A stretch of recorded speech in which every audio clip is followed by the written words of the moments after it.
Kata Nabi SAW, maukah aku beritahukan kepada kalian perbuatan yang paling baik, paling besar pahalanya? Satu. Yang kedua, paling suci di sisi Raja kalian, bersih, semua diterima. Yang ketiga, paling tinggi dalam derajat kalian. Ya. Yang keempat, lebih baik daripada kalian menginfakkan emas dan perak. Yang kelima, lebih baik bagi kalian daripada kalian bertemu dengan musuh kalian lantas kalian memenggal leher mereka atau mereka memenggal leher kalian. 5 keutamaan sekaligus. Jihad, infak, semuanya dikalahkan dengan ini. Maka kata para sahabat, tentu ya Rasulullah. Kita pun kalau hidup bersama itu pasti kita mengatakan, tentu ya Rasulullah, amal apa nih? Lalu kata Nabi SAW sebuah kalimat sederhana.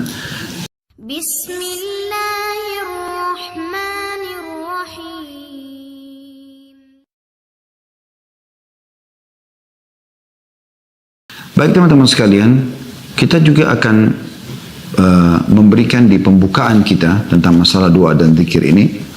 Kalau seandainya Anda punya seorang teman yang setiap saat dia selalu standby untuk mendengar keluhan dan apapun yang kita ingin sampaikan, termasuk mungkin rahasia-rahasia kita, dan kita merasa orangnya sangat bijaksana, sangat dewasa.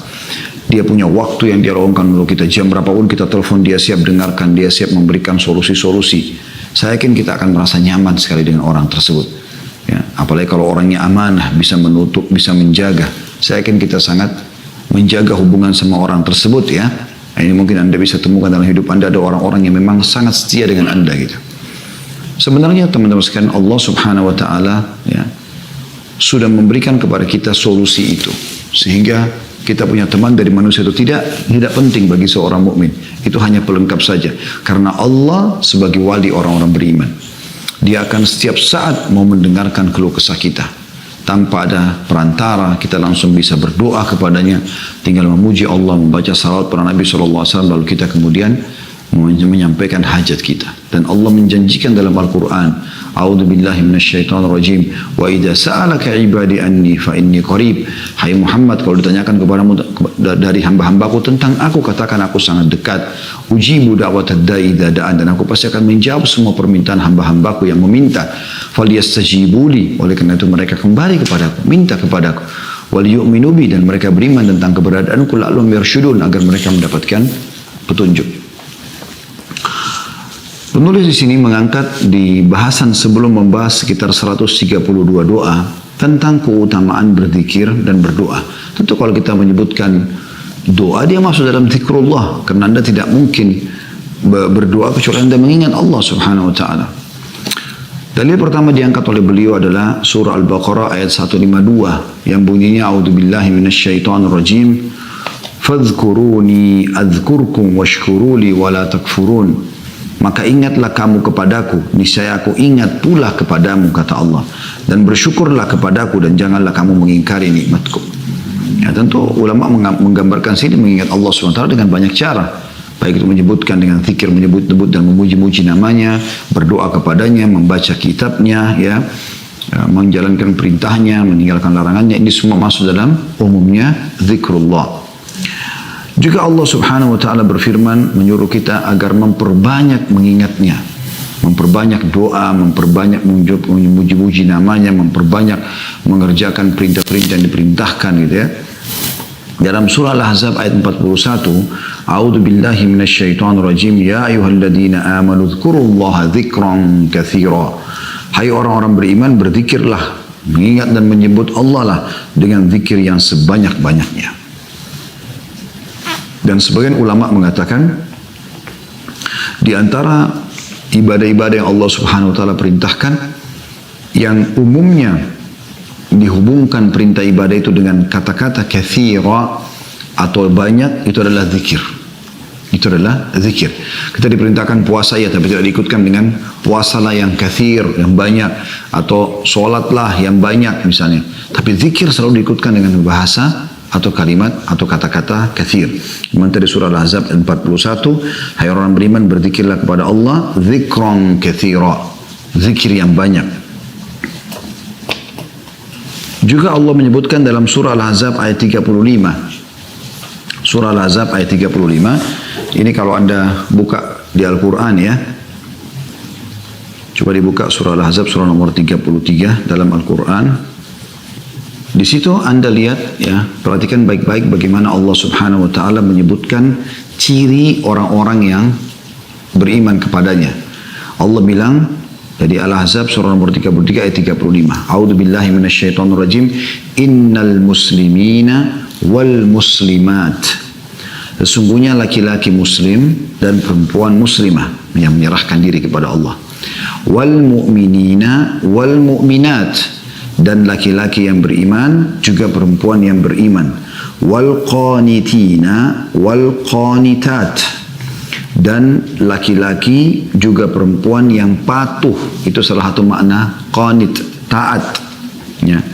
Was-sadiqina was-sadiqat. Dan laki-laki yang jujur juga perempuan yang jujur. Ya. Kemudian was-sabirina was-sabirat, laki-laki yang sabar dan perempuan yang sabar.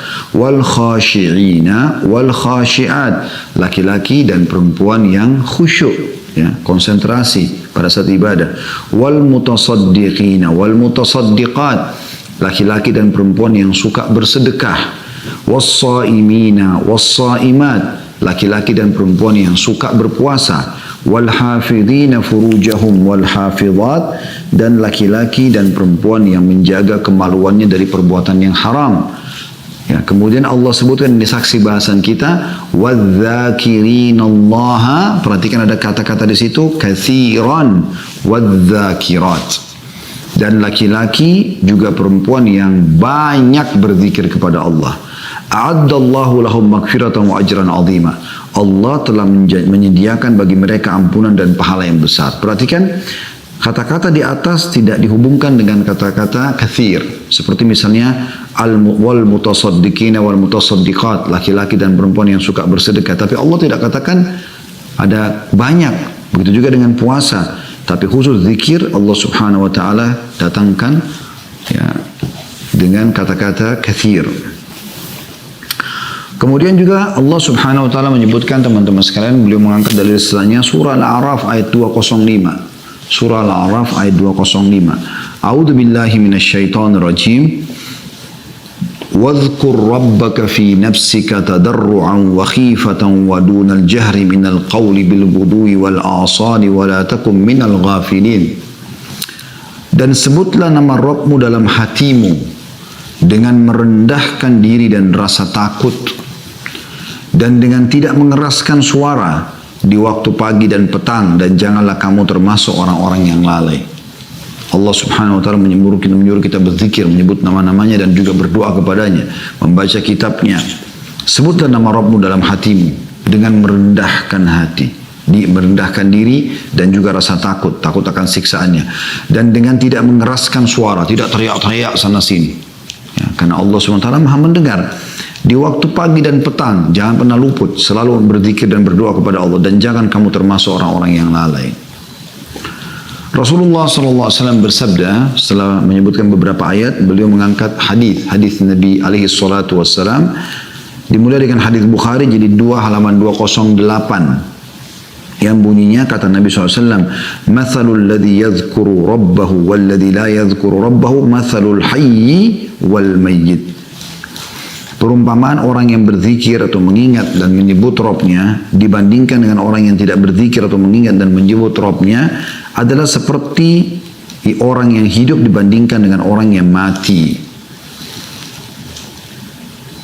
Dan dalam lafadznya Imam Muslim, kalau teman-teman sudah ada yang pegang bukunya di halaman 3 ya, di footnote nomor 1, itu bunyinya mathalul baitil ladzi yuzkarullahu fihi wal baitil ladzi la yuzkarullahu fihi mathalul hayyi wal mayyit. Perumpamaan atau perbandingan antara rumah yang di dalamnya Allah diingat dan disebut dengan rumah yang di dalamnya Allah tidak diingat dan disebut adalah seperti perbandingan antara orang yang hidup dan orang yang mati. Jadi bayangkan bagaimana Nabi SAW menggambarkan orang yang sering lisannya berdoa, berzikir ya. Nah, ini menyebut-nyebut Allah Subhanahu wa taala, berkeluh kesah dengan dia. Maka itu digambarkan dengan orang yang hidup. Sementara orang yang sama sekali tidak pernah mengingat Tuhannya, baik dalam keadaan dia lapang, dia susah, maka ini seperti orang yang mati. Artinya tidak berfungsi lagi. Seorang penyair mengatakan, teman-teman sekalian, Janganlah kau minta kepada manusia yang kalau kau minta kepadanya, maka dia akan marah. Tapi mintalah kepada, seperti misalnya teman-teman kalau minta kepada seseorang misalnya bantuan, sekali mungkin dia beri, 2 kali dia beri, ke 3 kali, ke 5 kali, ke 10 kali, ke 50 kali, ke 100 kali mungkin dia akan marah. Kata penyair ini, jangan kau minta kepada manusia yang kalau kau minta padanya dia akan marah. Tapi mintalah kepada zat Allah yang kalau kau tidak minta justru dia marah. Allah subhanahu wa ta'ala, saudaraku seiman, kalau anda tidak berzikir, tidak berdoa, tidak sengaja merengek lah tanda kutip ya kepadanya, maka dia marah. Dalam sebuah hadis dengan sanad hasan seingat saya, riwayatkan Tirmidzi, kata Nabi SAW, man lam yad'u Allah yaghdab alaih. Siapa yang tidak minta justru kepada Allah, Allah marah. Bayangkan teman-teman, kalau manusia beda sekali, kalau kita minta terus malah dia akan marah. Tapi kalau Allah SWT justru kalau kita tidak minta, maka dia akan marah.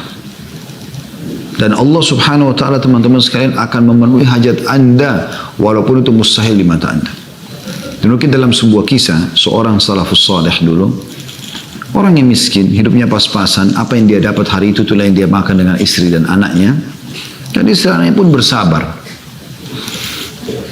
Ringkas cerita teman-teman, pernah satu hari dia pulang ke rumahnya, dia tidak dapat hasil apa-apa. Begitu tiba di rumah, sudah malam, istrinya tanya, apa ada hasil hari ini? Kata dia tidak ada. Saya sudah coba keliling sana sini menawarkan jasa untuk kerja, tidak ada sama sekali orang yang memberikan kepada saya pekerjaan. Maka saya tidak tahu lagi harus buat apa. Kata istrinya, tapi kita seharian belum makan nih. Lapar benar dari pagi sama anak-anak belum makan. Kata dia, insya Allah setelah saya istirahat sejenak, saya akan keluar lagi. Enggak cerita dia keluar lagi. Sudah malam, sudah tutup semuanya. Zaman dulu tidak kayak sekarang. Mungkin zaman dulu tuh selepas Isya udah nggak ada lagi orang yang luar lalang karena gelap gitu kan. Kayak kita sekarang justru penerangan di sana sini, masya Allah gitu kan, nikmat Allah yang luar biasa melimpah pada kita sekarang. Yang jelas teman-teman sekalian, dia jalan, dia tidak tahu mau kemana. Dia lewat ada sebuah masjid, gelap juga, zaman dulu orang pakai obor gitu kan. Dia nyalakan obor yang dia mampu, nyala sedikit, lalu dia wudhu, dia sholat.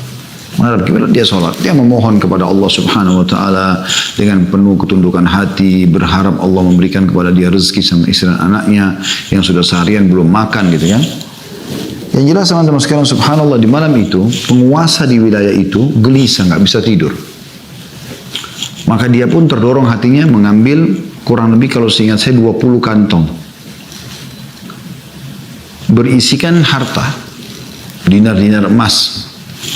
Dan dia bilang, ya Allah, aku malam ini nggak bisa tidur. Ini kata rajanya pada saat itu ya, atau penguasa di situ. Saya ingin keluar bersedekah di jalan-Mu ya Allah. Maka mudahkanlah aku untuk bersedekah pada orang yang tepat. Subhanallah, dia jalan.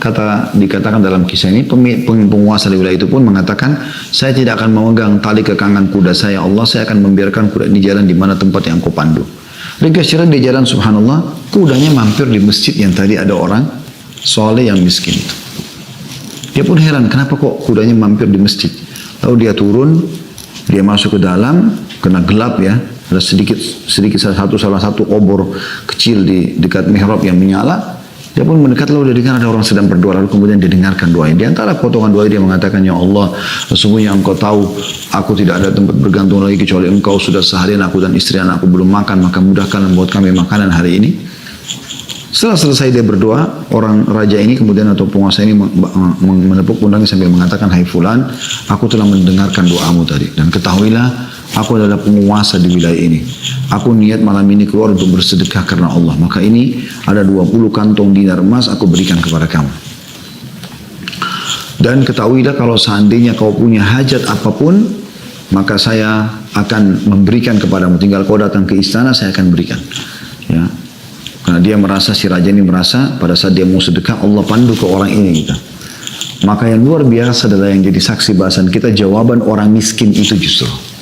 Perhatikan ini yang kita ingin titik beratkan ya. Sekali lagi ini yang kita ingin titik beratkan. Ini benang merah yang harus kita garis bawahi dan kita tarik lurus dan kita ambil pelajaran darinya. Yaitu kata dia apa? Orang miskin ini berkata pada raja tersebut, kalau seandainya saya pun punya hajat, maka saya tidak akan datang kepada Anda. Tapi saya akan datang kepada Allah yang telah mengutus Anda datang kepadaku. Allah subhanahu wa ta'ala bisa menggerakkan orang ya untuk datang memenuhi hajat kita. Mohon kepada Allah subhanahu wa ta'ala. Tentu ada syarat-syarat diterima doa, diantaranya harus dengan penuh keyakinan. Karena kata Nabi SAW, Udu'u rabbakum muqinuna bil ijabah. Berdoalah kalian dalam kondisi kalian yakin Allah akan menerima doa kalian. Karena sesungguhnya Allah tidak menerima doa dari hati yang lalai. Ya, sebagaimana lanjutan hadis. Kemudian hadis selanjutnya yang diangkat oleh beliau adalah hadis yang mulia juga.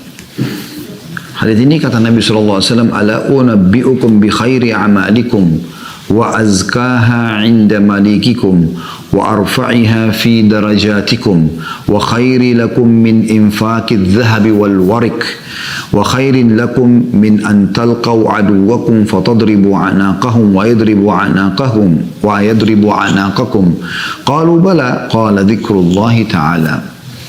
Maukah, kata Nabi SAW, aku beritakan kepada kalian perbuatan kalian yang paling baik. Maksudnya besar sekali pahalanya.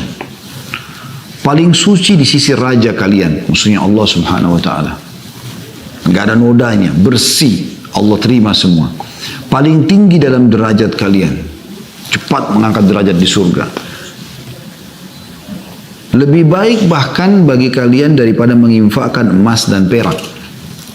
Bersedekah dengan emas perak pun dikalahkan dengan amal ini. Dan lebih baik bagi kalian daripada bertemu dengan musuh kalian lantas kalian memenggal leher mereka, membunuh orang kafir di medan perang, pahalanya besar. Dan mereka memenggal leher kalian atau kalian pun terbunuh mati syahid. Bayangkan keutamaan yang luar biasa. Apa jawaban sahabat setelah dengar semua itu? Tentu wahai Rasulullah.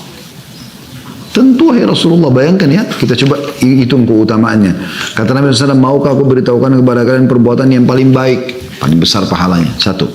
Yang kedua, paling suci di sisi raja kalian, bersih, semua diterima. Yang ketiga, paling tinggi dalam derajat kalian. Ya. Yang keempat, lebih baik daripada kalian menginfakkan emas dan perak. Yang kelima, lebih baik bagi kalian daripada kalian bertemu dengan musuh kalian lantas kalian memenggal leher mereka atau mereka memenggal leher kalian. 5 keutamaan sekaligus. Jihad, infak, semuanya dikalahkan dengan ini. Maka kata para sahabat, tentu ya Rasulullah. Kita pun kalau hidup bersama itu pasti kita mengatakan, tentu ya Rasulullah, amal apa nih? Lalu kata Nabi SAW sebuah kalimat sederhana. Berzikir atau mengingat dan menyebut Allah Ta'ala. Hadis riwayat Tirmidzi jilid 5 halaman 459 dan Ibnu Majah jilid 2 halaman 1245. Nah, ini luar biasa gitu. Ya. Bagaimana seseorang mendapatkan keutamaan berzikir kepada Allah SWT, berdoa kepada Allah SWT. Itu kalau kita bisa sudah bilang tadi, kalau kita menyebutkan zikir, doa masuk di dalamnya. Ya. Kemudian sabda Rasulullah SAW juga di dalam sebuah hadis yang diriwayatkan Bukhari jilid 8 halaman 171 dan juga Muslim jilid 4 halaman 2061, kata Nabi SAW, yaqulullahu ta'ala, Allah yang maha tinggi telah berfirman, ana inda dhanni abdi bi wa ana ma'ahu idza dzakarani. Aku selalu bertindak menurut prasangkaan hambaku kepadaku. Kalau dia sangka baik, Allah akan kasih. Walaupun dia sakit, walaupun ada cobaan, dia sangka baik, oh pasti ini pasti baik buat saya. Ya, maka Allah akan berikan seperti apa yang dia sangkakan. Wa ana ma'ahu idza dzakarani, dan aku selalu bersamanya bila dia berzikir atau mengingat dan menyebutku. Ya, tentu doa di antaranya. Fa in dzakarani fi nafsi dzakartu fi nafsi. Kalau dia mengingatku dalam dirinya, maka aku pun akan mengingatnya dalam diriku. Wa in dzakarni fi mala'in dzakartu fi mala'in khairin minhum. Dan kalau saya dia menyebut namaku di hadapan kumpulan orang-orang, maka aku akan menyebutkannya dalam kumpulan hamba-hamba yang lebih baik daripada mereka. Wa in taqarraba ilayya shibran taqarrabtu ilayhi dhira'an. Dan kalau hamba tersebut mendekatkan diri kepada aku 1 jengkal, maka aku akan mendekat kepadanya 1 hasta. Wa in taqarraba ilayya dhira'an taqarrabtu ilayhi ba'an. Dan jika dia mendekatkan diri kepada aku 1 hasta, maka aku akan mendekat kepadanya 1 depa. Wa in atani yamshi ataitu harwala. Dan jika dia datang kepadaku dengan berjalan, maka aku akan mendatanginya dengan berjalan cepat. Ya. Jadi di sini kita lihat bagaimana potongannya. Wa idza dzakarani fi nafsi fi nafsi dzakartu fi nafsi. Wa in dzakarani fi mala'in dzakartu fi mala'in khairin min. Kalau seandainya dia menyebutku di dirinya, maka aku akan juga menyebutnya di diriku. Dan kalau dia menyebutku di depan orang banyak, dalam kondisi sedikit, tidak ada orang ataupun dia rame-rame, tetap dia berdoa kepada Allah, berzikir kepada Allah, Allah pun akan mengingatnya lebih baik daripada di depan kelompok, lebih baik daripada manusia itu tersebut, yaitu para malaikat tentunya. Juga Abdullah bin Busr radhiyallahu anhu berkata bahwa seorang laki-laki pernah berkata, wahai Rasulullah, sesungguhnya syariat Islam telah banyak bagiku, oleh karena itu beritahukan aku sesuatu yang aku pegang teguh. Beliau bersabda, la yazaru lisanuka ratban min dzikrillah, hendaklah lidahmu selalu basah dengan zikir atau mengingat dan menyebut Allah. Hadis ini riwayat Tirmidzi, jilid 5 halaman 458. Termasuk dalam zikir juga saya bilang tadi adalah membaca Al-Quran. Sebagaimana diangkat juga dalil oleh beliau di sini, hadis yang diriwayatkan Tirmidzi jilid 5 halaman 175. Yang bunyinya kata Nabi SAW, man qara harfan min kitabillah falahu bihi hasanah wal hasanatu bi asyri amsalihha la aqulu alif lam mim harf walakin alifun harfun wa lamun harfun wa mimun harf. Barang siapa yang membaca satu huruf dari kitab Allah atau Al-Quran, maka dia mendapatkan satu kebaikan. Dan satu kebaikan itu dilipat gandakan menjadi 10 kali lipat. Aku tidak mengatakan alif lam mim, itu satu huruf. Akan tapi alif satu huruf, lam satu huruf, dan mim satu huruf. Hadis riwayat Tirmidzi di 5 halaman 175. Nah, ini luar biasa gitu. Zikrullah ini, mengingat Allah subhanahu wa ta'ala dengan segala macam jenisnya tadi, baik menyebut nama-nama dan sifat Allah, ya bersyukur dan segala macam, berdoa, juga membaca Al-Quran. Ini semua masuk dalam rangkaian zikrullah yang luar biasa gitu. Juga Uqbah bin Amir radhiyallahu anhu meriwayatkan sebuah riwayat yang unik ya. Dia berkata, kharaja Rasulullah sallallahu alaihi wasallam wa nahnu fi suffah. Satu hari pernah Rasulullah SAW keluar menemui kami sementara kami di Suffah. Suffah ini sebuah tempat kurang lebih bisa menampung 300 orang di belakang rumah Nabi SAW. Umumnya ditempati oleh orang miskin di Madinah untuk belajar dari Nabi SAW. Kata Uqbah bin Amir radhiyallahu anhu, kharaja Rasulullah SAW wa nahnu fi Suffah. Satu hari pernah Rasulullah SAW keluar menemui kami sementara kami di Suffah. Faqala ayyukum yuhibbu an yaghduwa kulla yawmin ila buthanin aw ila al-aqiq. Siapa di antara kalian yang ingin pada saat atau setiap hari dia keluar ke Buthan dan Aqiq, dua lembah di Madinah. Lembah ini waktu itu belum berpenghuni ya. Dan di situ sering kali lewat unta-unta liar, tidak ada pemiliknya gitu. Kata Nabi SAW, fayati yaminhu binaqataini qaumawaini fi ghairi ithmin wala qati'atir rahim. Dia mendatangi ya kedua lembah tersebut dan membawa 2 ekor unta yang sudah sempurna ya, unta merah ya. Kemudian dia membawanya tanpa ada dosa dan tanpa memutus silaturahim. Maksudnya tanpa mengambil ya, hak orang lain. Fakulna, kami pun berkata, ya Rasulullah, nuhibbu dhalik. Wahai utusan Allah, kami ingin sekali itu. Enak benar setiap hari pergi ke lembah Buthan atau Aqiq, tiba-tiba datang sana ada unta tidak ada pemiliknya, bawa pulang ke rumah. Untanya mahal. Unta yang qaumawai ini kata Nabi SAW. Unta yang sempurna besar, ya sudah dewasa. Itu harganya mahal, gitu kan. Maka kata para sahabat, kami mau ya Rasulullah. Seperti kalau dikatakan siapa yang mau pergi ke jalan ini atau di lembah ini, dia akan dapat 2 mobil gitu kan. Tanpa mencuri, hadiah buat dia. Orang semua mau. Dan ini metode yang digunakan Nabi SAW untuk menarik perhatian audiens gitu kan. Ini seringkali Nabi SAW gunakan itu ya. Dilemparkan contoh dulu, kemudian untuk mendatangkan target utama nantinya. Setelah sahabat mengatakan, kami tentu mau ya Rasulullah membawa pulang 2 ekor unta tanpa putus silaturahim, tanpa mencuri ya punya orang lain. Qala afala yaghdu ahadukum minal masjid faya'lam. Tidakkah seseorang dari kalian menuju ke masjid kemudian dia belajar au yaqra ayataini min kitabillah, atau dia membaca 2 ayat dari kitabullah Al-Quran.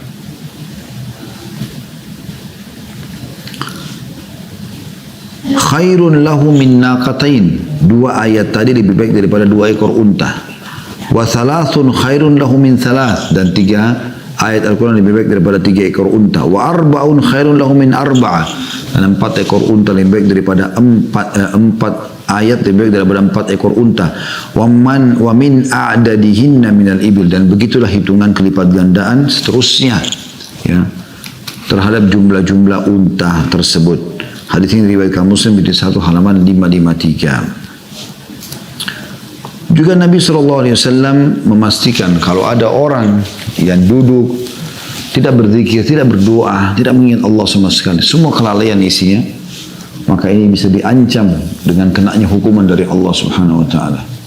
Oleh itu teman-teman, momen-momen banyak sekali ya. Nabi SAW tidak lewat padanya kesempatan melihat kebaikan atau mendengar kebaikan kecuali beliau memohon agar diberikan kebaikan tersebut. Dan kalau seandainya ada keburukan maka beliau memohon agar diselamatkan dari keburukan itu. Ya. Anda misalnya lewat di jalan, lihat orang tabrakan, ada orang miskin, ada orang kelaparan, ada orang terkena cobaan-cobaan penyakit segala macam yang tidak ada pada Anda, justru Anda bisa menggunakan itu momen untuk berzikir dan berdoa kepada Allah Subhanahu Wa Taala. Kata Nabi SAW, man qada maq'adan lam yadhkurillaha fihi kanat alaihi minallahi tira wa man ittaja'a madja'an la yadhkurullaha fihi kanat alaihi minallahi tira. Barang siapa yang duduk di suatu tempat dan tidak berzikir atau mengingat dan menyebut Allah di dalamnya, maka itu akan menjadi kekurangan dan penyesalan atasnya dari Allah. Dan barang siapa yang berbaring di suatu tempat lalu tidak berzikir atau mengingat dan menyebut Allah, maka itu akan menjadi kekurangan atau dalam kurung penyesalan atasnya dari Allah. Hadis riwayat Abu Dawud nomor jilid 4 halaman 264. Di dalam hadis lain disebutkan makna tirah itu, ya, atau kecelakaan itu ataupun penyesalan tadi, yaitu sabda Nabi SAW menjelas, ma jalasa qaumun majlisan lam yadhkurullaha fihi wa lam yusallu ala nabiyihim illa kana alaihim tira fa in sya'a adzabahum wa in sya'a ghafara lah. Tidaklah suatu kaum duduk di suatu majlis di mana mereka tidak berzikir atau mengingat dan menyebut Allah di dalamnya dan tidak membaca salawat kepada Nabi Muhammad SAW, kecuali akan menjadi kekurangan atau penyesalan atas mereka.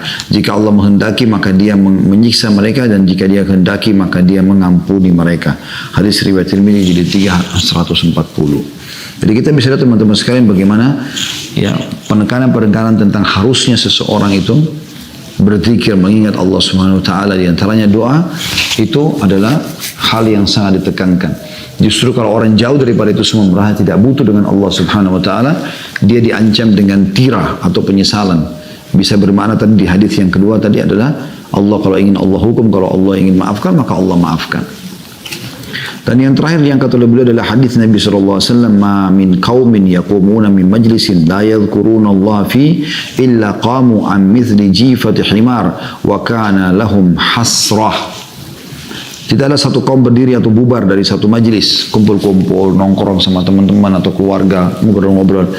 Tidaklah satu kaum berdiri bubar dari satu majlis di mana mereka tidak berzikir atau mengingat dan menyebut Allah di dalamnya, kecuali mereka berdiri laksana berdiri dari bangkai seekor keledai, dan hal itu menjadi penyesalan bagi mereka pada hari kiamat. Hadis riwayat Abu Dawud jilid 4 halaman 264. Nah, jadi kita bisa lihat teman-teman di awal buku ini, beliau sebelum membahas zikir dan doa, beliau menekankan sekali tentang masalah pentingnya atau keutamaan untuk berzikir dan berdoa itu sendiri.